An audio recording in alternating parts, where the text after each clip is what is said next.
느헤미야 12장 1절부터 7절까지 우리 함께 같이 읽겠습니다.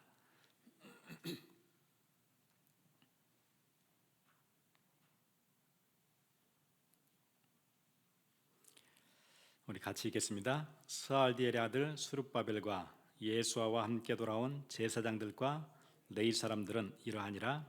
제사장들은 스가랴와 예레미야와 에스라와 아마랴와 말룩과 하투스와 스가냐와 루훔과 무네롯과 이또와 긴느도이와 아비야와 미야민과 마야다와 발가와 스미야와 요아립과 여디야와 살루와 아목과 힐기야와 여디디아니 이상은 예수와 때의 제사장들과 그들의 형제 지도자들이었느니라.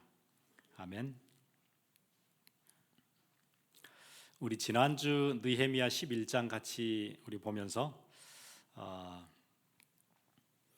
이제 성읍이 다 완성되어지고 성전을 보호할 수 있는 성벽이 다 세워지고 나서 당장 이제 문제가 뭐냐면은 거기 안에 들어와 살 사람이 없었어요. 거기는 아직 가옥이 없었고 황폐해 있었고 성전과 성벽만 있어요.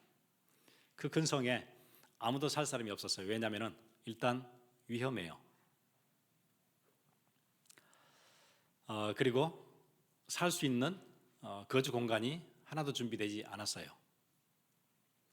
그때 이제 느헤미야가 세 그룹이 그 안에 거주해 살도록 했는데, 첫 번째 그룹이 지도자 그룹들이었어요.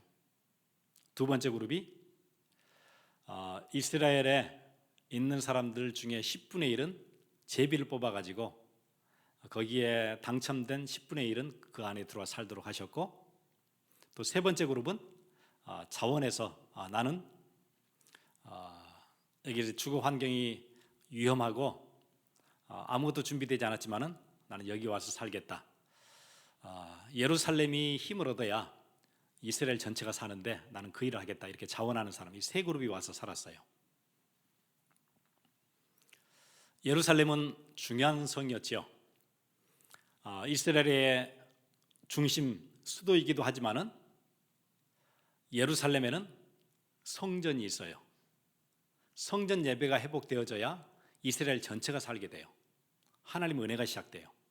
그리고 성전이 살면은 이방을 구원할 수 있는 중요한 시작이 돼요. 모두가 다 살 수 있는 게 성전이에요. 누군가는 그 성 안에 살고 있어야 돼요. 그럼 지금으로 할 것 같으면은 지금 21세기 예루살렘 성이 교회예요. 교회를 세워야 누가 살아요? 개인이 살아요. 교회가 무너지면은 개인의 신앙도 무너져요. 개인의 신앙이 무너지면은 세상의 기준 따라 살게 돼요. 그럼 그때부터 사람들은 헤맬 거예요.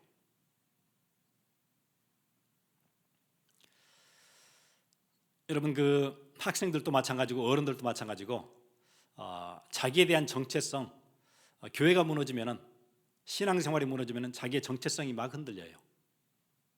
그래서 꼭 내 성적이 나인 것 같아요. 내가 공부를 못하면은 내 인생도 찌질해 보여요. 내가 할 수 있는 게 없어요. 성적이 안 되니까. 그게 나라고 생각해요. 내가 가진 게 없다, 배경이 없다. 배경 없는 게 나인 것 같아요. 내 정체성을 거기다 둬요. 나는 할 줄 아는 거 없고 능력도 안 되고 배경도 없고, 저 재주 없는 저에는 배경이 있어가지고 그래도 다 이렇게 미래가 준비되어 있는데 나는 그게 없어요. 그게 나라고 생각해요. 내 인생은 안 돼요. 나는 실패자예요. 시작부터. 그건 누구 기준이죠? 세상이 주는 기준이에요. 사람들은 그 기준 따라 살아요. 나는 안 된대요.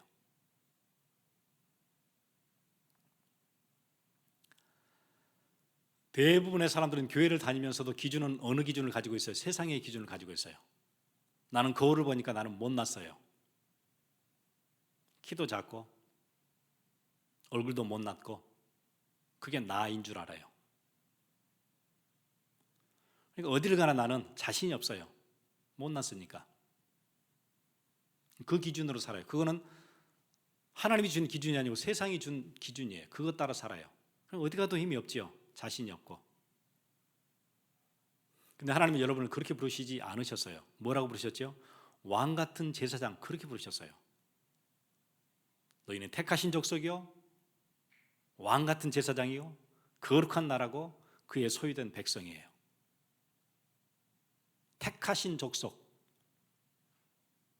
그렇게 살 수밖에 없는 세상 기준 따라 살고 있는 그들로부터 우리를 택하셨어요. 택하신 족속이에요.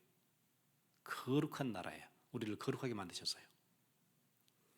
그게 우리의 정체성이에요. 그거 가지고 살아야 되는데 사람들은 그거 가지고 살지 못하고 세상이 주는 기준 가지고 살아요. 그러니 얼마나 힘들어요. 거기다가 이민까지 왔어요. 어른들은 힘들지요. 그러니까 이민 왔다는 얘기는 일단 아무 배경이 없다는 얘기죠. 내 조상들이 여기서 살지 않았어요. 배경이 하나도 없어요. 내가 아는 사람도 없어요. 새로 시작해야 돼요. 힘들지요. 나는 교회만 다니지 나는 힘들어요. 사는 게 힘들어요. 아무 가진 게 없으니까. 재산도 없지요. 배경도 안 되지요. 이 문화도 잘 모르겠지요. 슬프죠. 그러니까요. 이게 이제 세상 기준인데 하나님의 기준 가지고 살아야 돼요. 그게 회복되려면 교회가 세워져야 회복돼요.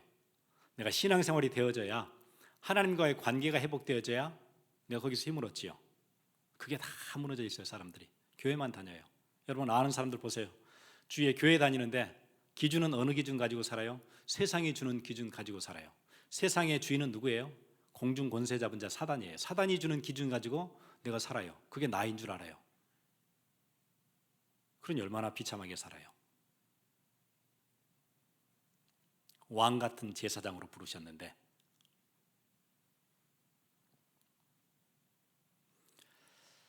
그래, 교회가 세워져야 내 신앙생활이 돼요.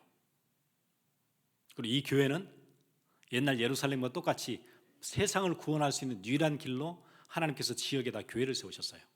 교회가 든든해지면 세상이 살아나요. 교회가 무너지면 세상도 같이 무너져요. 나도 무너지고 세상도 무너지고.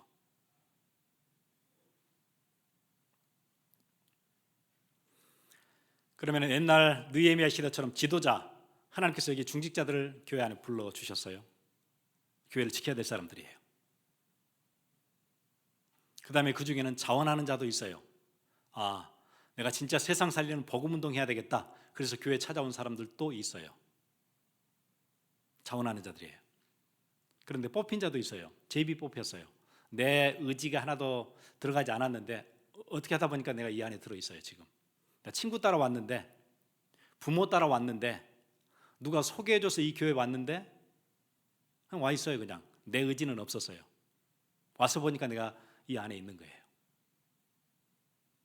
이렇게 세 가지 방식으로 하나님께서 여러분을 부르셨어요. 아마 우리 중에도 아마 세 캐러고리 있을 거예요. 여러분 어느 캐러고리에 들어가세요? 어떻게 하다 보니까 그냥 와 있어요? 아니면 나는 진짜 복음운동 해야 된다. 그리고 찾아서 내가 이 교회에 함께 해야 되겠다. 뭐 그런 사람도 있겠죠. 어떤 사람은 이 교회 중직자로 하나님 부르셨어요. 사역자로, 중직자로. 이 세 그룹이 우리 지금 함께 모였어요. 이 세 그룹에게 하나님께서 뭐 주셨어요? 예루살렘 성을 지키라고 하신 거예요. 교회를 지키라고. 교회가 세워지면은 세상이 살아나니까, 내가 사니까. 노아의 방주도 같은 미닝을 가지고 있어요. 노아 방주를 세웠는데 노아가, 누가 살아요? 가장 먼저 노아가 살았어요. 노아 내 가족들. 세상 구원하기 전에 누가 살아요? 노아 내 가족들이 살아요. 교회가 세워지면 누가 살아요? 가장 먼저 내가 살아요. 여러분이 교회를 세워가면 내가 살아요. 여러분의 자녀가 살아요. 그리고 세상 구원할 수 있어요. 그게 교회예요. 또 그게 예루살렘이에요. 그래서 여러분, 하나님이 여러분에게 각자에게 주신 재능들 다 있어요. 어떤 사람은 받은 적이 없다는데 그럴 리가 없지요. 하나님 주셨는데. 나는 할 줄 아는 게 없어서. 아니요, 하나님 주셨는데 왜 할 줄 아는 게 없어요? 여러분 발견을 못했겠지요. 하나님이 여러분 각자에게 주신 재능이 있어요. 교회를 세울 수 있는 재능 다 주셨어요. 그거 가지고 교회를 세워가는 거예요.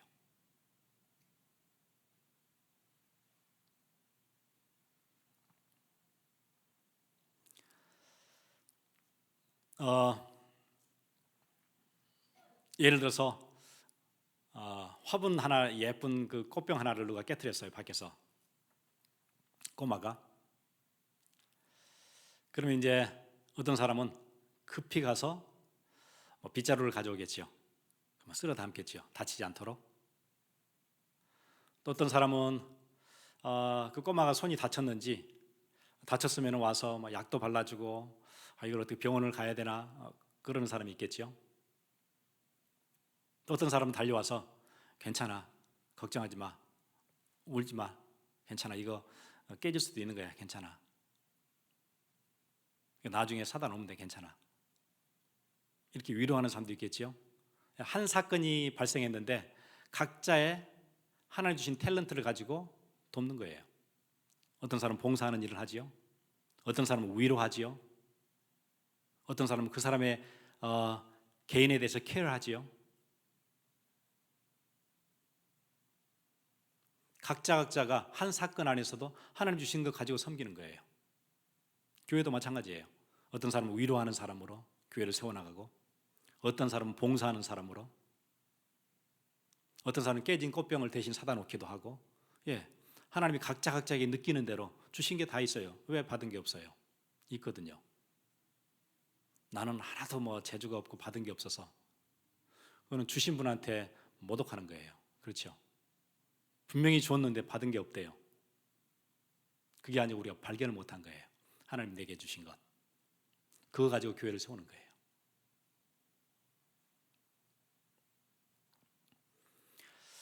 그 하나님이 일하시는 방식은 늘 그렇게 돼 있어요. 축복하는 방식이, 우리가 작은 걸 드리잖아요.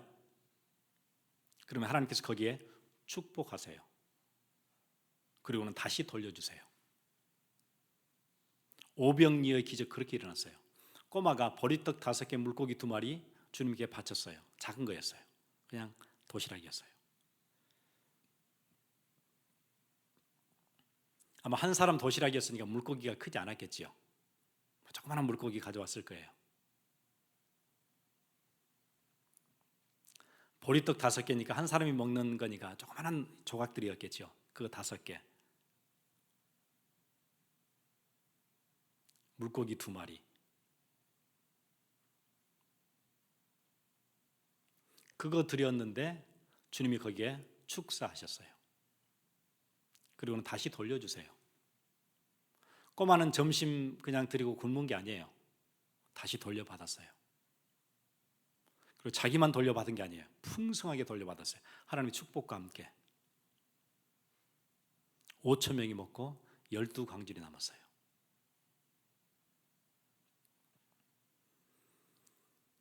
카운트되지 않는 여자와 어린아이도 다 같이 먹었지요. 5천 명이 훨씬 넘겠지요. 그 사람들이 다 먹고 12광질이 남았어요. 그게 하나님이 일하시는 방식이에요.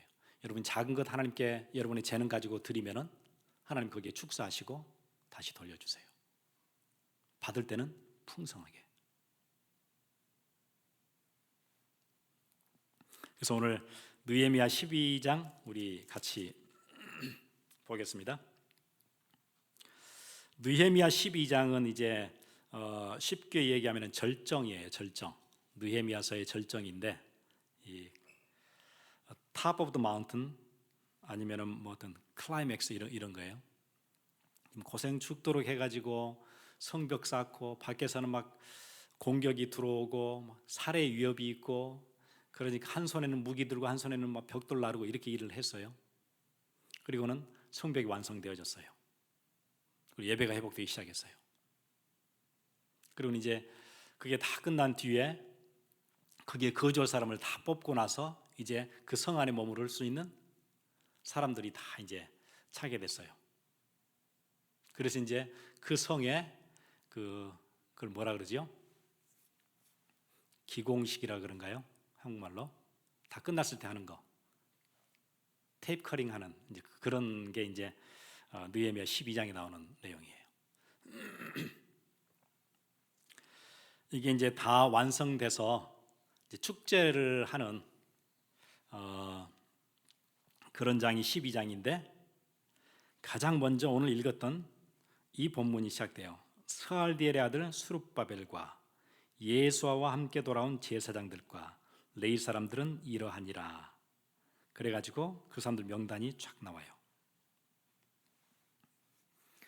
이제 이 사람들 명단은 개인 명단이라기보다는 가문의 대표의 이름들이에요.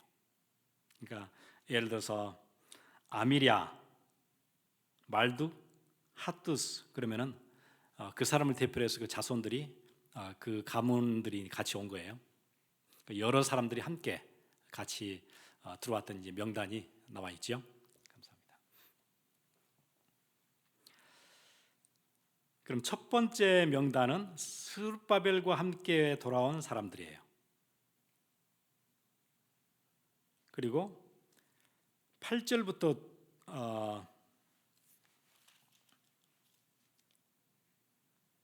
12절부터 우리 21절까지 보세요.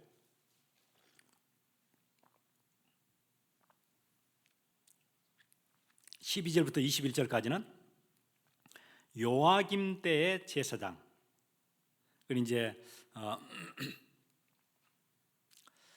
3차에 걸쳐서 이제 이스라엘로 예루살렘으로 돌아왔는데 첫 번째는 스룹바벨과 함께 돌아왔어요. 그리고 한 80년이 지나서 그 다음에 2차로 에스라와 함께 제사장 학사 에스라 있죠. 에스라와 함께 돌아왔던 그룹이 지금 12절에 나온 거예요. 요아김 때 제사장.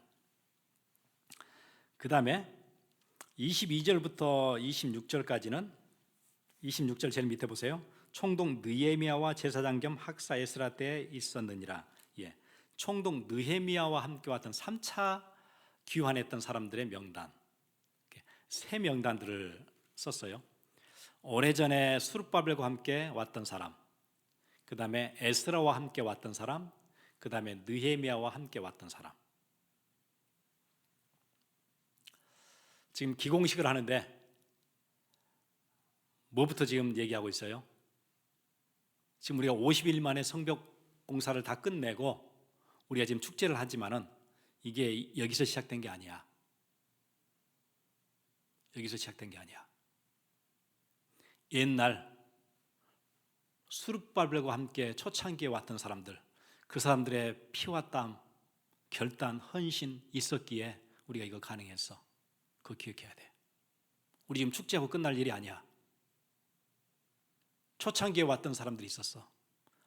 아무것도 없이 황량한 그곳에 성전 세우고 싶어서 왔던 스룹바벨과 함께 왔던 그 사람들 기억해야 돼. 그것부터 시작하는 거예요. 그러니까 우리에게는 이게 이름도 낯설고 의미가 없지만은 지루하게 보이지만은 명단 쭉 나오잖아요. 이게 간단한 게 아니에요. 그 사람들에게는 가슴 벅찬 일이에요. 그 시대에 먼저 온 사람들이 없었다면 이 일이 이루어질 수가 없는 거예요. 모든 공을 느헤미야 내가 했다 그러지 않았어요. 내가 와서 이 일을 시작했지 그게 아니었어요. 처음에 왔던 사람들이 있었어요. 스룹바벨과 함께 왔던 사람, 그 제사장들이 있었어요. 레위 사람들이 있었어요. 성전을 사모했던 사람들이 있었어요. 그 사람들부터 기억해야 돼. 이게 오늘의 메시지예요.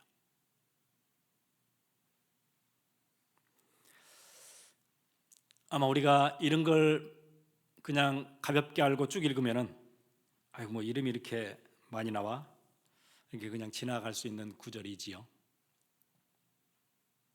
그 시대 사람들에게는 이게 그냥 지나갈 수 없는 사람들 이름이에요. 이 사람들이 있었기에 자기들이 있는 거예요 지금. 그리고 축제를 벌일 수 있는 거예요.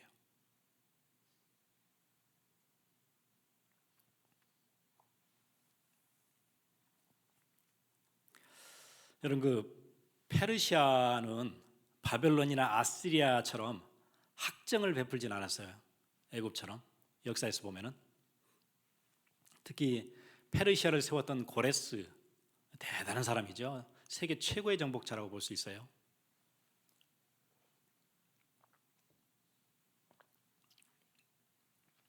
이 페르시아가 바벨론을 완전 집어삼키고 난 뒤에 포로로 끌려온 사람들, 노예로 사는 사람들에게 관용 정책을 베풀었어요. 보통은 그렇지 않지요, 보통. 그런데 관용을 베풀었어요. 이스라엘 사람들에게는 고향에 돌아가서 예배하고 싶은 사람들 돌아가도록 해주고, 그랬으니까 나중에 에스라서나 이런 데 보면은요, 개인 재산도 굉장히 많이 가지고 있었어요. 포로로 끌려갔는데 관용 정책을 베푸니까 바벨론 밑에서는 학정 밑에 있었다가 고레스가 테이크오버하면서 관용하니까 이스라엘 백성들이 페르시아에서는 나름 괜찮게 살았어요. 심지어 굉장한 재산을 모으기도 하고 관직에 올라가기도 하고, 그 중에 느헤미야 같은 사람은 어디도 올라갔어요? 최측근 자리까지 올라갔어요. 술 맡은 관원. 아니, 포로로 끌려온 사람 그 족속이 어떻게 아닥사스다가 가장 그 페이버를 주는 그 자리까지 올라갈 수 있죠. 최측근 자리까지. 이렇게 관용 정책을 베풀었어요. 그러니까 나름 괜찮았어요. 거기 사는데 터가 잡히고, 벌써 이제 포로로 끌려온 지 수십 년이 지났기 때문에, 70년이 지났기 때문에 괜찮았거든요. 그런데 그걸 버리고 온 사람들, 예배를 사모해서 온 사람들, 그 사람들부터 기억해야 돼. 그 기공식에서 그부터 발표해요. 그 명단.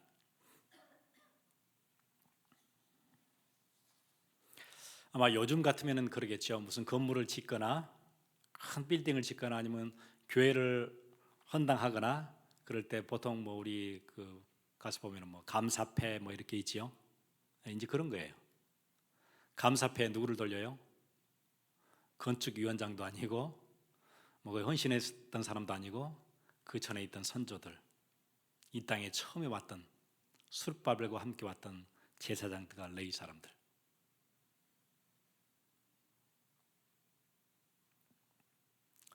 다시 얘기하면 무슨 얘기예요?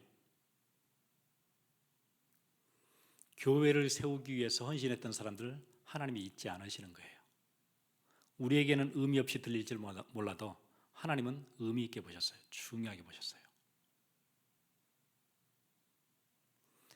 헤어지는 것보다 더 슬픈 게 잊혀지는 거라 그러지요.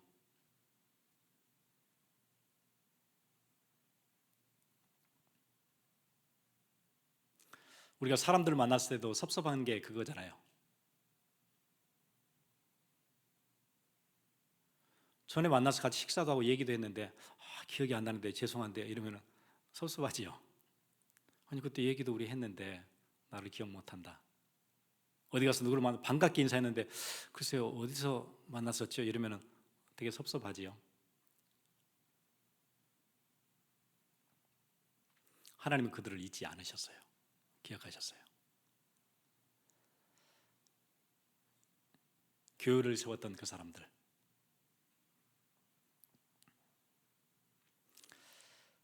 그래서 제가 이거 좀 이렇게 생각도 하고 묵상도 하고 하다 보니까 교회에 나오는 사람들 중에 두 그룹이 있는 것 같았어요.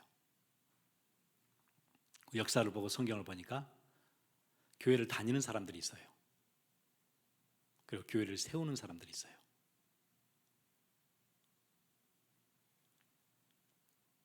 근데 하나님께서 쓰셨던 사람들은 교회를 다니는 사람이 아니고 교회를 세우는 사람들이었어요.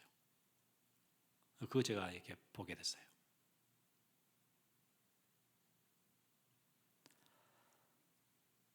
교회를 다니는 사람들을 쓰신 적은 없었어요. 교회를 세우는 사람들을 쓰셨어요.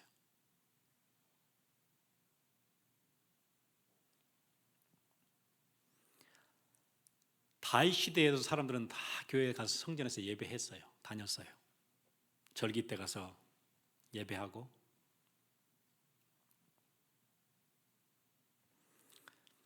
그런데 앞에 골리앗이 나타나니까 아무도 못 나서죠. 골리앗이 나타나니까. 그 얘기는 무슨 얘기죠? 하나님이 그들을 쓰시지 않은 거예요. 골리앗을 이기도록 쓰시지 않은 거예요. 누구에게도. 다윗 중심에는 교회를 세우는 중심이 어릴 때부터 있었어요. 예배를 사모하고 들판에서 하나님께 예배하고, 나중에 사울 왕에게 쫓겨다닐 때도 예배를 사모하고. 어느 정도 사모하죠? 내가 왕궁에서 첫날 지내는 것보다 여호와의 성전 문 앞에서 문지기로 하루 사는 것, 그게 나는 훨씬 더 행복하겠다. 그런 중심들을 가지고 있었어요. 완전 예배자지요.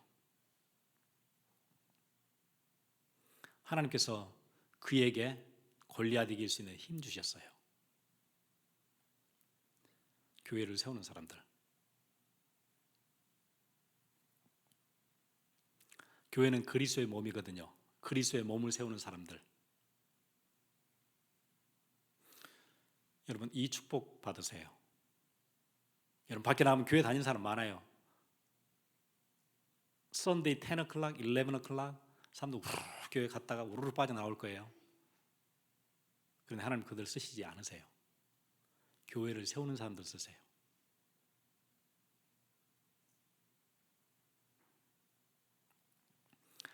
교회를 다니면은 이런 일이 생겨요. 내가 다니기 때문에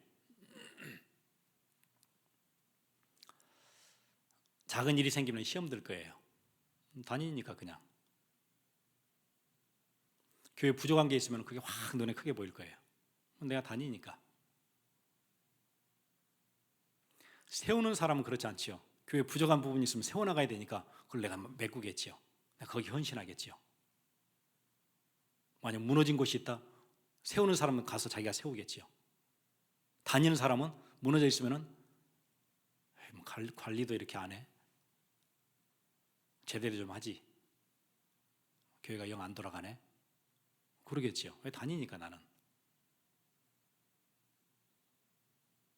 그래서 그게 수리가 계속 안 된다. 옮기면 되지요. 다녔으니까 그냥. 세우는 사람은 아니니까. 그래서 문제가 오거나 시험거리가 들면 반드시 시험 들어요. 다니니까. 그리고는 곧 그만두게 돼요. 그냥 다녔으니까. 세우는 사람은 그런 게 아니에요. 부족한 부분이 보이면 가슴 아파요. 그 일을 위해서 기도해요. 새벽에 나와서 기도할 수 있어요. 밤에도 내가 기도할 수 있어요. 나는 세우는 사람이니까.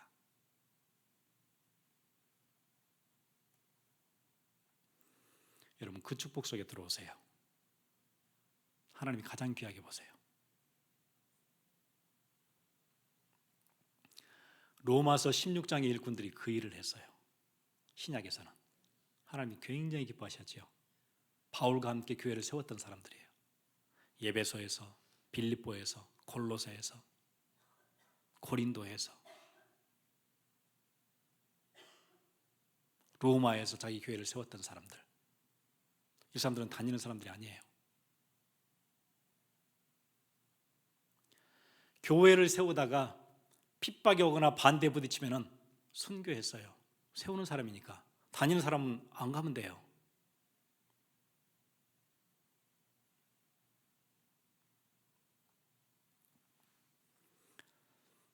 여러분 이번 기도 수첩 보니까는 존 와나메이커에 관한 내용이 스토리 조금 나오대요. 이 사람 어릴 때 교회를 세웠던 사람이에요. 학교는 2년 다니게 다라 그러죠. 지금 교육과정 같으면 일레멘추리 2년 다녔을 거예요. 킨더 다니고 1학년 다니고 그 정도 했겠죠. 교육을 받은 적이 없고 그래서 자기 아버지 따라서 벽돌 공장에서 일했어요. 어릴 때부터. 그러다 보니까 자기 교회에 늘 비가 새고 교회까지 들어가는 입구에 전에는 아스팔트가 없었을 테니까 질컥거리는데 비 오고 나면은 여러분 그 진흙밭에 그냥 가면은 신발에 진흙이 이만큼씩 붙잖아요. 사람들이 그거 그대로 이렇게 교회 안에 들어오면은 비 오고 난 뒤에는 온통 교회 바닥이 진흙이에요. 그게 가슴이 아팠어요. 어린 나이에. 그래서 벽돌 공장에서 일하면서 일해서 임금 받은 거 그걸 벽돌로 바꿔가지고 와서 교회 앞에다 깔기 시작했어요. 자기가 계산을 했대요. 저기 입구까지 깔려면 한 2년 걸릴 것 같더래요. 그걸 시작했어요. 나중에 어른들이 보니까 벽돌이 한 장씩 깔리는 거예요. 누가 까는지 모르겠어요. 나중에 목사님이 잠을 자지 않고 기다려봤어요. 누가 와서 이걸 하나씩 놓고 가는지. 봤더니 꼬마가 놓고 가는 거예요. 이걸 교회에다 얘기했어요. 세상에 이럴 수가 있냐. 우리는 다 뒷짐지고 있는데 어른들은 아무도 케어하지 않는데 어린아이는 이걸 하고 있다. 우리 이래서는 안 된다. 어른들이 힘을 모아서 지붕도 고치고 앞에 길도 새로 만들고. 어릴 때 그 마음이 있었어요. 와나메이커에게. 그러니까 하나님께서 그 인생 축복하신 거지요. 제가 저번에 RCA 몇 년 전에 그 필라델피아 다운타운에서 우리 했었지요. 그때 우리 있던 호텔에서 막 나오니까 그 와나메이커 백화점 아직도 있지요. 하나님이 엄청 축복하셨어요. 67년인가 주일학교 교사였잖아요. 그 사람은 교회를 세워갔던 사람이에요. 필라델피아에 있는 베타니 처치를 67년 교사를 했어요. 한 교회에서. 대단한 사람이죠. 나중에 그 대통령이 장관 공부한 건 없지만은 워낙 사업에 수단이 기가 막히니까 이 사람에게 최신부 장관 해달라고 대통령이 부탁을 했을 때 못한다고 했잖아요. 내 교회는 필라델피아에 있는데 내가 워싱턴에 가서 근무할 수 없습니다.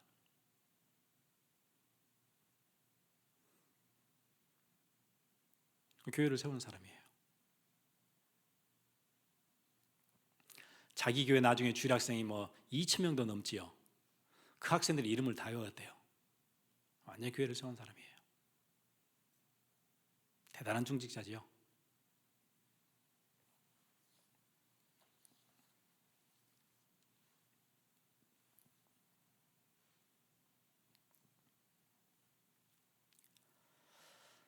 그래서 우리 렘넌트들 가슴에 딱 붙잡으세요. 나는 교회를 세운다. 우리 2세대들이 훨씬 똑똑해 1세대보다. 그렇죠. 동양의 문화, 서양의 문화 다 익숙하게 붙잡고 있고 얼마나 그 포텐셜이 많아요. 똑똑하고 머리도 잘 돌아가고 아날로그 세대도 이해하고 디지털에 익숙하고 요즘 태어난 애들은 태어날 때부터 뼛속 깊이 디지털화되어 있는. 그래서 요즘 스마트폰 딱 갖다 줘보세요. 몇 번 갖고 놀면 쫙 끼지요. 어른들은 지금도 못하잖아요. 몇 년 들고 다녀도 이거 못하거든요. 그런데 한 가지가 부족해요. 우리 2세대는. 교회관이 흐릿해요. 1세대는 그렇게 교회에서 싸우면서도 교회에 오거든요. 교회 세우려고 하고 그래요. 2세대는 그 정신이 없어요. 싫으면 그만둬요.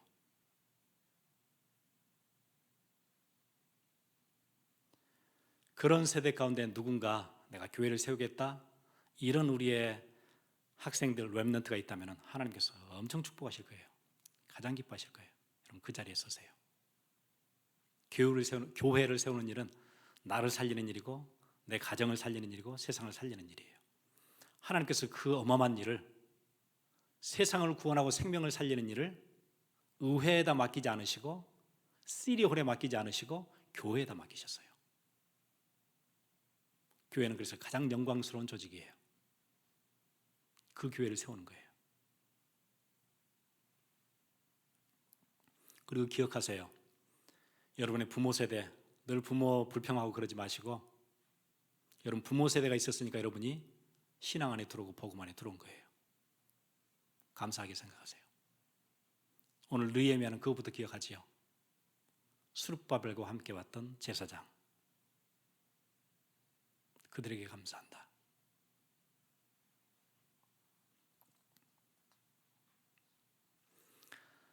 그리고 여기 계신 부모님들에게 부탁드리고 싶어요.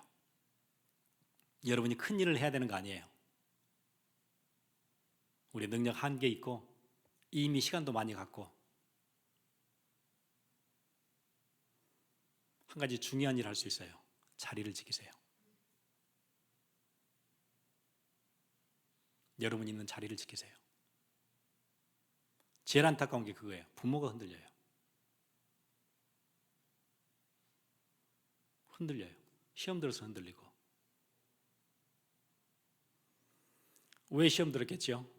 교회를 다녔으니까 시험 들었겠죠. 교회를 세웠으면 시험 되지 않을 텐데.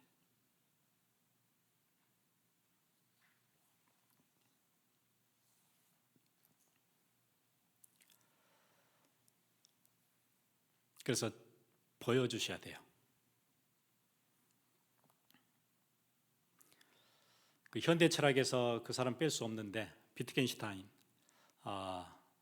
그 생철학, 언어 철학, 그 사람 내용이 그거예요. 설명할 수 없는 개념은 보여줘야 된다. 제가 현대 철학 공부할 때 그 사람이 공부 좀 해봤었는데 그 굉장히 중요한 얘기를 한 거지요. 근데 교회는 보여줘야 되는 개념을 자꾸 설명만 하고 끝낸대요. 그럼 보여줘야 돼, 봐야 돼요. 예수님이 우리를 사랑하신다, 뭐 사랑 그러는데 교회 사랑은 볼 수가 없어요. 맨 어른들은 싸워요. 사랑은 설명으로만 해요. 보여준 적이 없어요. 본 적이 없어요. 교회에서.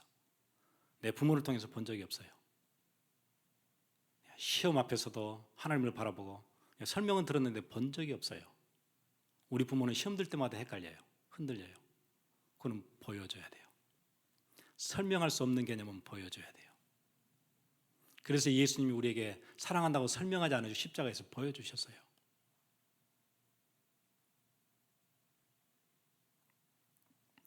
어떤 분 그 짧은 강연하는데 그런 얘기 하시더라고요.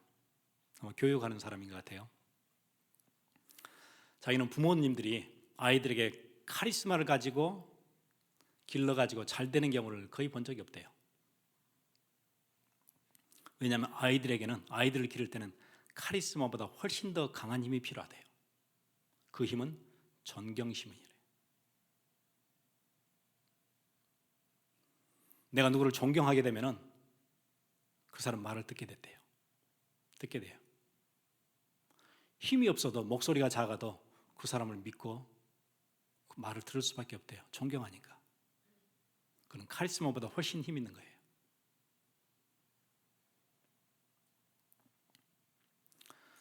그리고 자기 뭐 이모님인가 누구 얘기를 하더라고요. 자기 이모님이 자녀가 셋 있는데 셋 다 최고로 좋은 학교, 최고로 교육을 잘 시켰는가 봐요. 근데 그 자기 이모님은 카리스마적인 그런 요소가 없대요. 키도 작으시고 목소리도 작고 아이들을 가르칠 때 소리 지르거나 고함 지르거나 막 윽박지르거나 그러지도 않고. 그런데 자기 애들이 하이스쿨 졸업할 때까지 결손 가정 아이들을 도와줬대요. 밖에 있는 결손 가정 아이들을 도와줬어요. 그리고 둘째가 고등학교 졸업할 때까지 자기 시아버지가 무슨 암이셨는데 그분을 극진히 보살폈대요. 시아버지가 죽음의 공포 때문에 굉장히 힘들어할 때 신앙으로 힘주고 돕고. 그걸 누가 봤어요? 자식들이 봤어요. 그리고 존경한 거예요. 그럼 그것으로 교육이 끝나요.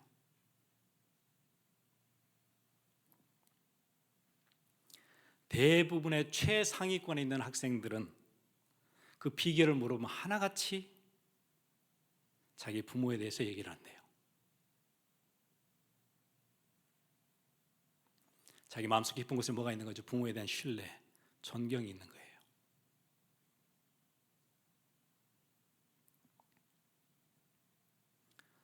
자기가 교육 필드에서 오랫동안 있으면서 그게 굉장히 충격적이더래요. 함부로 카리스마를 휘두르지 않지만은 존경을 이끌어내는 그 파워. 여러분의 자녀들이 여러분을 보면서 우리 부모는 교회를 세우는 사람이야. 문제나 어려움이 있다고 흔들리지 않고 그 자리를 지키는 사람이야. 우리 같이 기도하겠습니다.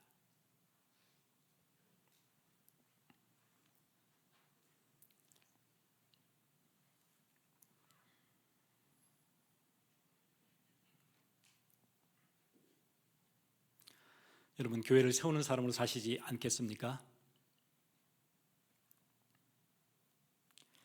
우리 함께 같이 기도하겠습니다.